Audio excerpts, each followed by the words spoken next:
So you want to know how to create volumetric clouds in Blender? If you're a beginner, watch this video. Else, open up your favorite Blender version like it's the Steam Summer Sale. Switch your settings because you're a pro and not an Eevee. Load your favorite family-friendly Minecraft world. Make the sky look good by using the cheetah in the sky texture. Make a cube which dwarfs your freaking world. Slap a principal volume shader on it with a color ramp bridge in between it and the noise. Turn on those nipples till the clouds turn you on. Then the noise texture to emulate Cinema 4D by pressing Baby's first 3D animation software called Cinema 4D.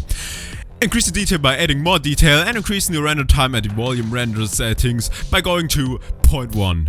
And here's the time difference from 1 and 0.1. Well, we have those beautiful clouds by changing the size of the cube or changing the settings of the noise. You can animate the Cinema 4D setting to make it look like water's being sucked up into the clouds, and use the vector math node and texture node and animate it so it looks like a time lapse. And done. Easy. By the way, you can't be subscriber 69 anymore. I'm sorry.